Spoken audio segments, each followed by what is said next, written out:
According to the Cleveland Clinic, addiction is a chronic condition involving the persistent and intense urge to use substances or engage in behavior despite negative or harmful consequences. It can affect a person's mental and physical health, career, and relationships. Addiction is an all too common social ill in the 21st century that affects people of all ages, races, and socioeconomic statuses. Although the future depicted in Star Trek is a utopia compared to our own time, it's not a utopia for the people living there. The franchise has depicted some present-day social issues, such as addiction, persisting into the space-age future. One of the unforeseen consequences of living in a technologically advanced spacefaring culture is exposure to brand new and novel forms of addiction, including exotic chemicals, new forms of technology, and alien experiences. Besides drugs, Star Trek characters have been addicted to time in the holodeck, minerals, devices, other dimensions, their own emotions, and even alien beings. However, even if the mechanism is different, the results, such as damage to one's health and relationships, are unfortunately the same. I'm Sean Ferry for TrekCulture, and here are 10 times Star Trek depicted addiction. Number 10. Symbiosis. The Star Trek The Next Generation episode Symbiosis first aired in April 1988 at the height of the American Just Say No anti-drug campaign. While studying unusual solar activity, the Enterprise rescues the crew of a doomed freighter. During the rescue, they seem more concerned with the cargo than their lives. After the rescue, the freighter's crew explains that their cargo is a medication called Felicium. Long ago, the Breckians began supplying their neighbours, the Ornarans, with this costly drug to treat a plague. The Enterprise crew discovers that by the 24th century, the Felicium, an addictive narcotic, had cured the plague, but because of withdrawal symptoms, the Ornarans believed they were still sick. The Breckians, whose economy depended on the Felicium trade, hid the truth and continued supplying the drug. What could have been a powerful episode about the exploitative relationship between drug dealers and addicts is let down by the writer's waste of Tasha Yar. Tasha was a recovering drug addict who grew up on a failed Earth colony where crime, poverty, and drug abuse ran rampant. She should have been the first to warn Picard about the Ornarans being addicts. The moral debate between Dr. Crusher and Picard would also have been more powerful if Tasha had been involved. Instead, the writers relegated Tasha and her experiences to warning Wesley about the dangers of drug abuse in a heavy-handed scene that feels more like a PSA than part of the drama. Number 9. Damage. Originally airing in 2004 in the midst of the American opioid crisis, the Star Trek Enterprise episode Damage depicts T'Pol's struggles with Trellium D addiction. Just as opioids are used in pain management, Trellium D is used as insulation against the spatial anomalies in the Delphic Expanse. As useful as opioids are at easing pain, they are also highly addictive. Overuse can lead to opioid use disorder, OUD. Similarly, Trellium D is a deadly neurotoxin in Vulcans that gradually breaks down their neural pathways. An initial loss of emotional inhibitions eventually gives way to hallucinations, violent rages, and potentially irreversible neurological damage, leading to death. After being exposed to Trellium D when the Enterprise passed through an asteroid field, T'Pol began craving the release from emotional control caused by the mineral and started injecting small amounts directly into her bloodstream. According to the Johns Hopkins University School of Medicine, one symptom of OUD is the continued use of opioids despite risks to health, relationships, and safety. Likewise, when T'Pol is cut off from her supply of Trellium D during an emergency, she risks her life to retrieve some from a storage bay only accessible from the outside. Although Dr. Phlox helps T'Pol overcome her addiction, her ability to fully control her emotions is permanently damaged in much the same way that recovering opioid addicts face both short and long-term health effects. These include GI problems, respiratory issues, and cardiovascular conditions, among other risks. Number 8. Raffi's struggle. Star Trek Picard's Raffi Musiker had the long-running addiction arc that Tasha Yar deserved. According to the National Institute on Drug Abuse, more than 1 in 10 veterans who seek treatment through the US Veterans Administration meet the criteria for a substance abuse disorder. Military personnel with multiple deployments, combat experience, and combat injuries are the most vulnerable to substance problems. Raffi's problems began when Starfleet rejected her alternative plan for evacuating the Romulans from the Phobos supernova after the destruction of Starfleet's rescue armada during the Mars attack. Picard resigned in protest, and she feared dismissal. Denied the resources to investigate her theory that Romulans were behind the Mars attack, Raffi descended into paranoia and addiction. She disobeyed orders and committed court-martial-worthy acts including hacking, stalking, and coming to work intoxicated. When mandatory rehab failed, Raffi received a dishonorable discharge and moved to a small house at Vasquez Rocks. She became addicted to the paranoia-inducing snakeweed and alcohol. She later reluctantly joined Picard in investigating the android Daj Asha, travelling to the 21st century and fighting the Borg. When not actively aiding Picard, Raffi struggled to reconcile with her estranged family.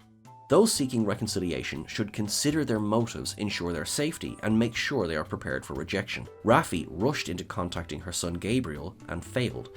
Gabriel was still resentful toward her. Although Raffi would eventually develop a relationship with Seven, be reinstated in Starfleet, and reconcile with her family, her story was starker than Star Trek's previous depictions of addiction. Number 7. Hippocratic Oath. Star Trek Deep Space Nine's writers decided that, unlike the Klingons, the Jem'Hadar would only care about killing and winning. They also decided that the Founders would keep them loyal by making them addicts, genetically engineering them to lack an enzyme provided by the narcotic Ketracel White.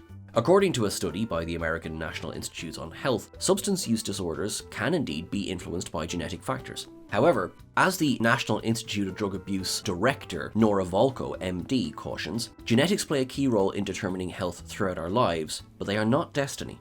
In Hippocratic Oath, a Jem'Hadar commander, Goranagar, believes he has been cured of his addiction to Ketracel White by something on the planet Bopok 3. He hopes it will do the same for his men. When his men aren't cured, Goranagar demands that a captive Julian Bashir study the problem. Bashir agrees over Chief O'Brien's objections. Bashir discovers that Goranagar wasn't cured. His body naturally creates the enzyme produced by Ketracel White. Bashir decides to cure the Jem'Hadar's addiction. He reasons that they didn't choose it, it was forced on them. An incensed O'Brien destroys Bashir's equipment, forcing Goranagar to let them go. Regretfully, the only thing Goranagar can do now is to kill his men. Number 6. The Game. As depicted in the Star Trek The Next Generation episode The Game, sometimes electronic devices can be as addictive as drugs. Writer Fred Bronson was inspired by his experience playing Tetris. The episode depicts Wesley Crusher discovering the Enterprise crew has become addicted to the titular game as part of an alien plot to infiltrate Starfleet. The game consists of a simple headset worn in front of the eyes. The headset projects a grid pattern on which a player directs discs into cones. Completing a level stimulates the player's pleasure center and creates a psychotropic addiction that renders the player completely submissive. If a player refuses to play, the game plays itself, addicting them as if they'd been playing all along. Crusher and Ensign Robin Leffler discover the game's mind control mechanism and, with Data's help, free the crew from the game's influence. In real life, the American Psychiatric Association has identified the compulsion loop, or habitual chain of activities, as a feature of certain video games. In the compulsion loop, anticipation, buy improved gear, leads to a challenge, kill monsters, which leads to a reward, gold and loot, which leads back to anticipation.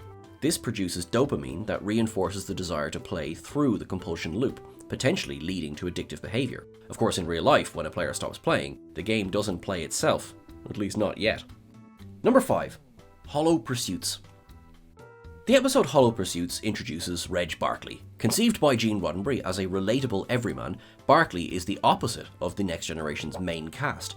Although he's a capable engineer, his nervousness, shyness, and neuroses keep him from integrating with the crew. Barclay's engineering colleagues don't make it easy for him. Geordi LaForge finds him frustrating, the other engineers make fun of him, use Wesley Crusher's derogatory nickname for him, and Wesley talks over him at meetings. Barclay takes refuge in the holodeck where he can play the hyper-competent, charismatic hero who does and says things he can't in real life. He also casts Troy as either an adoring love interest or goddess of empathy, and Dr. Crusher as a supportive mother figure. The holodeck is really an advanced form of virtual reality. According to Professor Rui Qin of the Communication University of China, VR's immersive quality makes it 44% more addictive than PC content. In his opinion, it is possible that VR users could prefer the virtual world to the real one. Barclay does eventually admit to Geordi that he's more comfortable in the holodeck. Unfortunately, his overuse of the holodeck has affected him like an addiction, especially at work. He shows up late, frequently ends up on report for not working to the best of his ability, and ends up with an unsatisfactory rating on his work evaluation. Professor Chin believes that a combination of technology that allows users to control the duration of their VR experiences and user awareness of the objective existence of VR would help combat VR addiction. Encouragement from Geordi and Troy and success in solving a tech problem plaguing the ship helps Barclay break his addiction and delete his fantasies. Yeah, so what I wanted to do is just wanted to compare the carpet. I could just, chill on the carpet. Number 4. Human Error.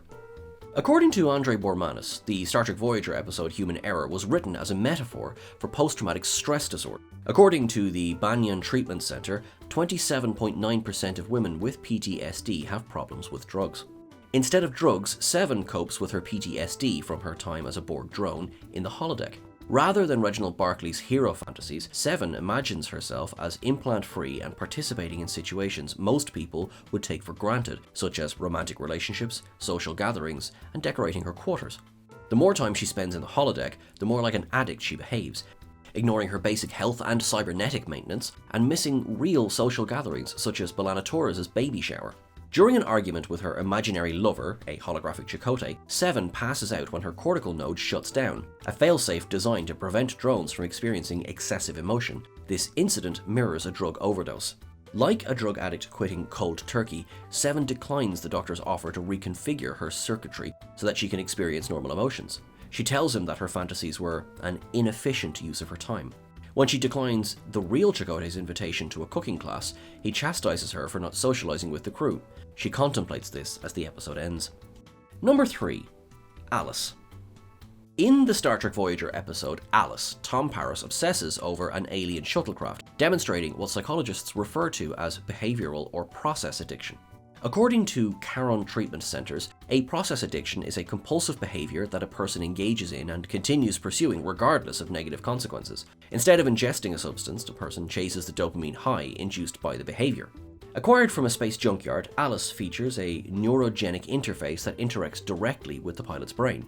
This makes it faster and more maneuverable than even the Delta Flyer. As Paris begins fixing Alice, its artificial intelligence projects itself directly into his mind as a beautiful woman. Even when he doesn't see her, he's haunted by her voice, driving him to increasingly negative behavior. He ditches his uniform for a flight suit, argues with Alice, cancels plans with Harry Kim, ignores his personal hygiene, forgets his duties, demands supplies that can't be spared, steals equipment, and neglects his relationship with B'Elanna Torres. When Paris attempts to cut ties with Alice, the neurogenic interface shocks his brain. Addicts can feel discomfort when they can't pursue their behavior. Addicts can pursue their behavior despite negative consequences. Under Alice's influence, Paris takes the shuttle on a test flight toward a dangerous anomaly. Paris is connected directly to the ship's systems through a tangle of wires resembling nerve fibers, a perfect visual metaphor for addiction's changes to the brain. Mirroring the way addicts lose their identities to their addictions, Alice informs Paris that they've merged into one. Paris is saved from an untimely demise by the intervention of his family, Voyager's crew. Torres appears alongside Alice, distracting Paris from the flight long enough for Tuvok to beam him home. Number 2. The Muse. In ancient Greek mythology, the Muses were goddesses of inspiration. In the Star Trek Deep Space Nine episode The Muse, Jake Sisko is seduced by a different kind of muse, an alien woman named Onaya. Onaya promises to unlock his creativity just as she helped other famous writers including the English poet John Keats, the Roman poet Catullus, and the alien poet Tarbald. Onaya's abilities do draw out Jake's creativity, however, she drains some of his life energy as she helps him. After several hours, Onaya insists that Jake rest and sends him home, his overstimulated brain on the verge of synaptic collapse. Jake and Onaya's relationship is similar to both steroid abuse by athletes looking for a shortcut to victory and the persistent belief that drugs such as LSD and marijuana increase creativity. According to the New York Department of Health, while steroids can increase lean muscle mass, they can cause serious health problems including high blood pressure, high cholesterol, liver damage, mood swings, and violent behavior. As Heidi Morward, MD, explains, studies have shown that LSD and marijuana actually impair creativity. Later, confronted by Ben Sisko, Onaya admits that her process for helping artists unlock their potential kills them. She gives them immortality through their art. After Jake recovers from his ordeal, he shows his father what he wrote, although he feels it's not really his work. Impressed, Sisko tells Jake that the words were there, Onaya just helped to bring them out. Likewise, Dr. Morward explains that the artists are creative despite their psychoactive drug use, not because of it. Number 1. Star Trek Generations. Star Trek Generations is a drama about grief masquerading as a space adventure. According to Psychology Today, while grief is primarily associated with death, it can occur anytime we lose something we hold dear. Unresolved grief is a major contributor to substance abuse. Instead of substances, the Elorian scientist Tolian Saran, grieving the loss of his family and culture to the Borg, seeks a return to the Nexus, a dimension of joy and wish fulfillment outside spacetime. Sauron and the other Elorian refugees, including Guinan, first encountered the Nexus when they were caught in an energy ribbon during their escape from the Borg. Although rescued by the Enterprise B, aided by Kirk, Scotty and Chekhov, the Elorians never forget their experience. Since Sauron's plan to re-enter the Nexus involves blowing up stars to draw the energy ribbon closer, Picard, himself mourning the loss of his brother and nephew, is determined to stop him. During their confrontation, Picard enters the Nexus. The Nexus shows Picard the family he could have had if he weren't in Starfleet. As Psychology Today explains, substance use only makes grief worse by extending the feelings the user wants to numb. Similarly, Picard realizes that the joy the Nexus offers is an illusion and recommits to his mission.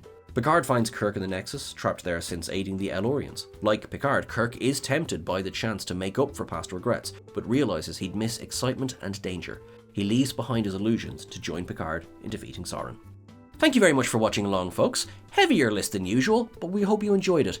Massive thank you to Frank Chavez, who wrote this article upon which the video is based. You can check that out over on whatculture.com. I have been Sean Ferrick. You can find me on the various socials at Sean Ferrick, and also make sure that you're following TrekCulture on Twitter and Instagram. We're at TrekCulture or at TrekCultureYT, and of course, please make sure that you're subscribed to the channel. You are awesome, you are wonderful. Make sure that you look after yourself, and make sure that you are continually looking after yourself. Live long and prosper. Thanks very much.